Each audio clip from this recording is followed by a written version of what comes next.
শিউলিতলা নামের একটি ছোট্ট গ্রামে এক বৃদ্ধা বসবাস করত। কি গো বুড়িমা, তুমি ওখানে কি করছো? ওখানে বসে বুঝি কাজ করছো? তা কি কাজ করছো গো? দেখতে পাচ্ছিস না আমের কলি শুকাতে দিয়েছি? চোখের কি মাথা খেয়েছিস নাকি? হ্যাঁ, দেখতে পাচ্ছিস না কি করছি? তো আমার এখানে কি করছিস? হ্যাঁ, কি মতলব নিয়ে এসেছিস?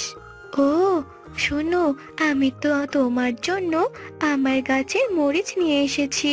দেখো কত টকটকে লাল। আর আমি মরিচগুলো খুব ভালো করে রোদে শুকিয়েছি। আমি এই মরিচগুলো তোমার জন্য নিয়ে এসেছি বুড়িমা।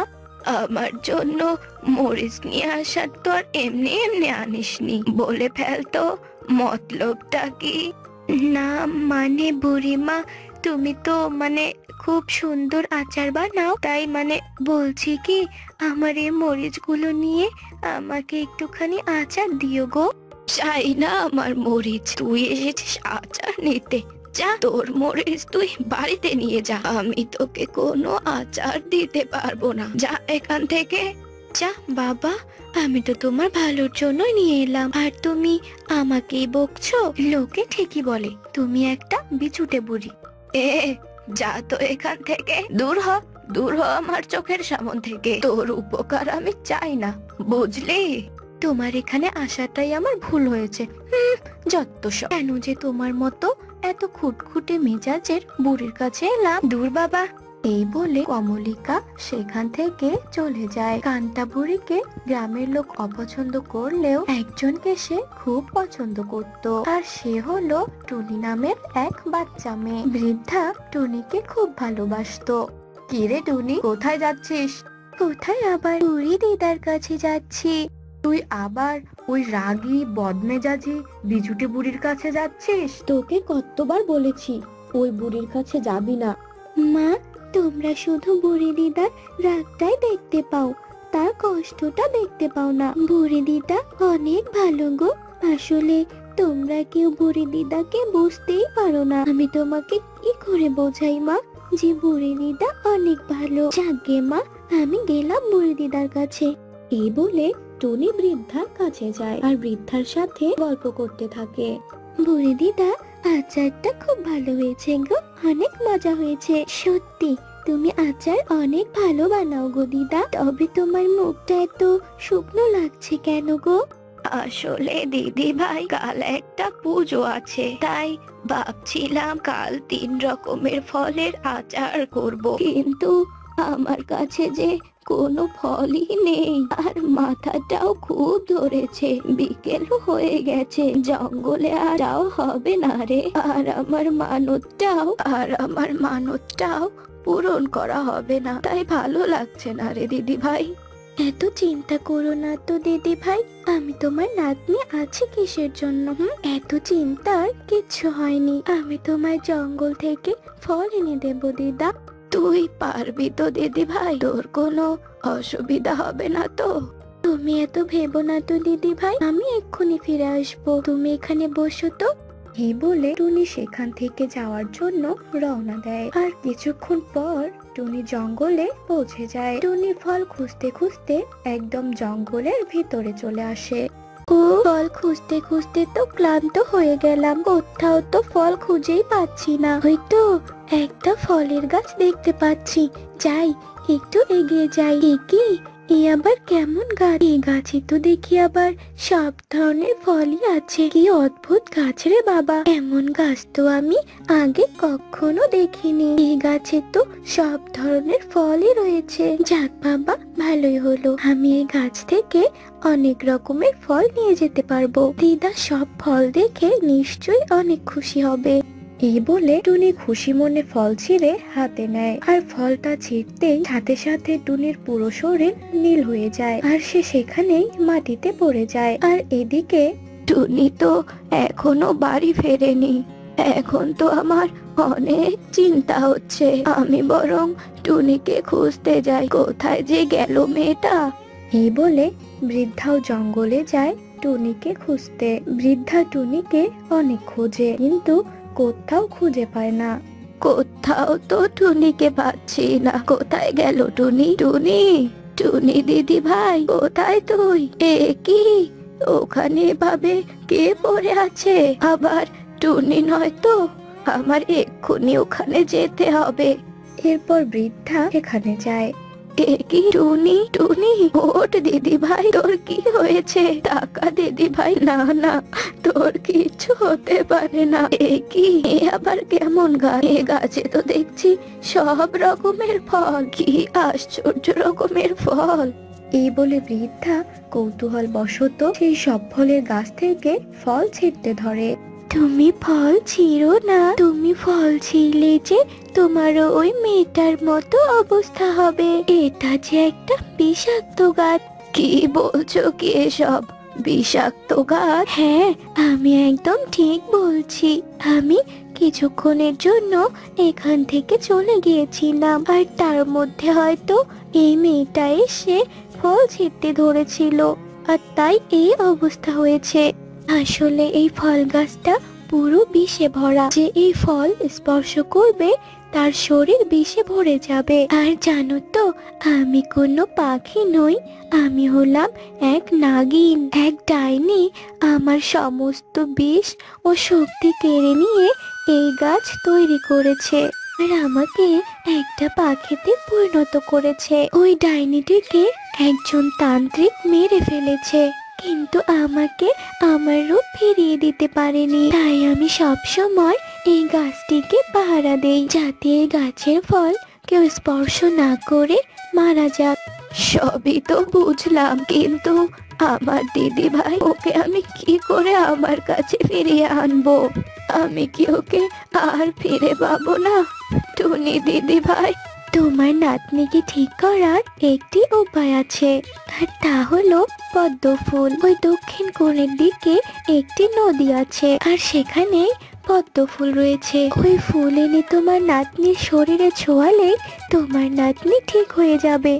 এরপর বৃদ্ধা পাখির কথা মতো ফুল আনে, আর তা টুনির শরীরে ছোঁয়াতেই টুনি সুস্থ হয়ে যায়। এরপর বৃদ্ধা টুনিকে সব কথা খুলে বলে। তোমরা এখন এখান থেকে চলে যাও, আমি সব সময় এই গাছের খেয়াল রাখবো, আমি আর কারো ক্ষতি হতে দেব না। এসব কথা বলে পাখি কান্না শুরু করে, আর তখনই সেখানে প্রকৃতি মাতা প্রকট হয়। আমার প্রকৃতিতে এত বিষাক্ত গাছ থাকবে তা আমি কি করে মেনে নেব? আর নাগিন, তুমি অনেক ভালো, আমি তোমার সাথে আর কোনো অন্যায় হতে দেব না, আমি তোমার রূপ ফিরিয়ে দেব। এই বলে প্রকৃতি মাতা তার শক্তি দিয়ে পাখিকে আবার নাগিন রূপ ফিরিয়ে দেয়, আর গাছকে ধ্বংস করে তার সকল শক্তি নাগিনকে ফিরিয়ে দেয়, আর সেখান থেকে অদৃশ্য হয়ে যায়। নাগিন তার রূপ ফিরে পেয়ে অনেক খুশি হয়, আর বৃদ্ধা টুনিকে নিয়ে তার বাড়ি ফিরে যায়। শিকারী ছিল। শঙ্কর পাখি শিকার করে তার সংসার চালাতো। দীপালিকে নিয়ে শঙ্কর বেশ ভালোভাবেই তার সংসার চালাচ্ছিল। কি ব্যাপার বৌমা, তুমি এত বেলা করে ঘুমাচ্ছ কেন? কি হয়েছে বৌমা, তোমার শরীর খারাপ লাগছে নাকি? আর বলো না পিসিমা, আমার মাথাটা কেমন জানি করছে, আর বমি বমি পাচ্ছে। সংসারের কাজকর্ম ঠিক মতো করতে পারছি না, সব সময় এমন শুয়ে থাকতে ভালো লাগছে। তা বলছি মাসিমা, হঠাৎ তুমি আমাদের বাড়িতে, কিছু দরকার নাকি? দরকারের কথা বলছি বৌমা, আগে তোমার সমস্যার সমাধান করছি। বৌমা, তোমার কথা শুনে মনে হচ্ছে তুমি গর্ভবতী। তা বৌমা, শরীরের যত্ন ভালো করে নিও, কেমন? তুমি সত্যি বলছো পিসিমা? তবে কি এবার আমার ঘরে নতুন অতিথি আসবে? তোমার মুখে ফুলচন্দন পড়ুক পিসিমা। তা বলছি পিসিমা, তুমি কি দরকারে এসেছিলে সে কথা তো এখনো বললে না। বলছি বৌমা, আসলে আমার ঘরে কোনো খাবার নেই, আমি সকাল থেকেই না খেয়ে আছি। বলছি বৌমা, আমায় একটু খেতে দেবে?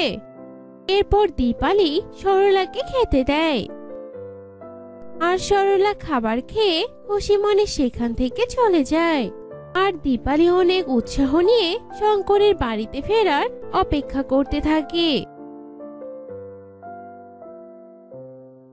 কি গো গিন্নি, কি হয়েছে তোমার? আজ এত খুশি খুশি লাগছে কেন জানি? কি হয়েছে বলো তো? বলবো তো নিশ্চয়ই। আর আমার এমন খুশি খুশি ভাবের কথা শুনলে তুমিও অনেক খুশি হবে। আমি গর্ভবতী গো, আর তুমি বাবা হতে চলেছো। এ কি শুনলাম আমি গিন্নি, তুমি সত্যি বলছো? আমি সত্যি বাবা হতে চলেছি? খবরটা শুনে আমার যে কি খুশি লাগছে। সত্যি আমি তোমাকে বোঝাতে পারবো না। এবার থেকে তোমার তো বেশি বেশি যত্ন নিতে হবে, আর তোমার অনেক খেয়াল রাখতে হবে। এরপর থেকে শঙ্কর তার কথা মতো দীপালির যত্ন নিতে থাকে, আর দীপালির সব পছন্দের খাবার এনে তাকে খাওয়াতে থাকে। হ্যাঁ গো, শুনছো? আমার না খুব টুনটুনির মাংস খেতে ইচ্ছে করেছে। তুমি আমাকে টুনটুনি পাখি শিকার করে এনে খাওয়াবে তো? নিশ্চয়ই খাওয়াবো গিন্নি। আমার বউ কিছু খেতে চাইছে আর আমি এনে খেতে দিব না? সেটা কি হয় বলো? আজকেই আমি টুনি পাখি শিকার করে আনবো। এ কথা বলে শঙ্কর সেখান থেকে চলে যায়।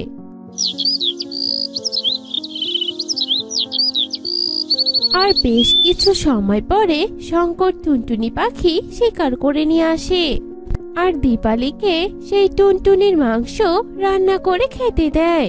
আর দীপালি মজা করে সেই টুনটুনি পাখির মাংস খায়। উফ, টুনটুনির মাংস খেতে সত্যি অনেক মজা। এমন মজাদার খাবার আমি আগে কখনোই খাইনি। শোনো, এখন থেকে তুমি রোজ রোজ আমার জন্য টুনটুনি পাখি শিকার করে আনবে, আর আমি টুনটুনির মাংস দিয়ে রোজ ভাত খাবো। দীপালির কথা মতো শঙ্কর রোজ রোজ টুনটুনি পাখি শিকার করে আনতো, আর দীপালি সেসব টুনটুনি পাখির মাংস দিয়ে ভাত খেত।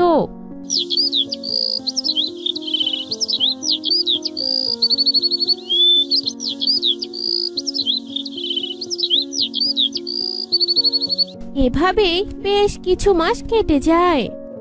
আর দেখতে দেখতে দীপালির সন্তান জন্ম দেওয়ারও সময় চলে আসে। আর হঠাৎই একদিন দীপালি এক কন্যা সন্তানের জন্ম দেয়। আর কন্যা সন্তানের দেহটা ছিল মানুষের মতো, আর মাথাটা ছিল টুনটুনি পাখির মতো। আর দীপালির এমন অদ্ভুত সন্তানের ব্যাপারে সবাই জানতে পারে।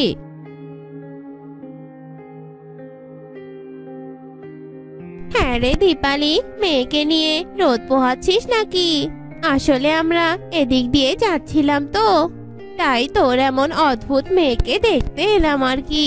তা বলি দীপালি, তোর মেয়েটা এমন হলো কেন রে? শুনেছিলাম মেয়েটা পেটে থাকতে নাকি তুই খুবই টুনটুনি পাখির মাংস খেয়েছিস। শঙ্করও নাকি কোনো বাদ বিচার করা ছাড়াই রোজ রোজ তোকে টুনটুনি পাখি ধরে এনে দিত। তাই বোধহয় তোর সন্তান পরিপূর্ণ মানুষ না হয়ে এমন টুনি কন্যা হয়েছে, তাই না রে? শুনেছিলাম। কি বলছো দিদি? এসব তো সত্যি কথা। শঙ্করদা তো রোজ রোজ টুনি পাখি ধরে নিয়ে আসতো, আর না জানি শঙ্করদা কত টুনির ছানাকে ইতিম করে তার মাদের ধরে নিয়ে এসেছে, যে কারণে পাপ লেগে শঙ্করদা আর দীপালিদির সন্তান এরকম হয়েছে। তবে সরলা দিদি, আমার কি মনে হয় জানো, এই টুনটুনি পাখির মতো মেয়েটা নিশ্চয়ই অপয়া গো। এর কারণে আমাদের ক্ষতি হতে পারে, তাই বরং এদেরকে এড়িয়ে চলাই ভালো। এসব বলে সরলা আর অভয়া সেখান থেকে চলে যায়। আর এরপর থেকে সরলা ও অভয়ার মতো গ্রামের সকলেই শঙ্কর আর দীপালি আর তাদের টুনিকন্যা মেয়েকে এড়িয়ে চলতো। এভাবেই 5 বছর কেটে যায়। দীপালির টুনিকন্যা একটু বড় হয়েছে, আর এই টুনিকন্যাকে নিয়ে দীপালি আর শঙ্কর তাদের দিন কাটাচ্ছিল। মা মা ও মা, আমি কি দোষ করেছি গো? কেউ আমাকে খেলায় নেয় না কেন? আর আমাকে দেখলে সবাই এমন পালিয়ে যায় কেন? ওসব কিছু না রে মা, তুই আর পাড়ার বাচ্চাদের কাছে আর যাস না তো মা। আর বড় কথা মা, তুই বাড়ি থেকে বের হোস না। এমনি গ্রামের অবস্থা ভালো না। গ্রামে নাকি এক অজানা জন্তু এসেছে। সেই জন্তু নাকি গ্রামের ছোট ছোট বাচ্চাদের খেয়ে ফেলছে। এভাবে অনেকেই নাকি তাদের বাচ্চাদের হারিয়েছে। কিন্তু মা, আমি তোকে হারাতে চাই না।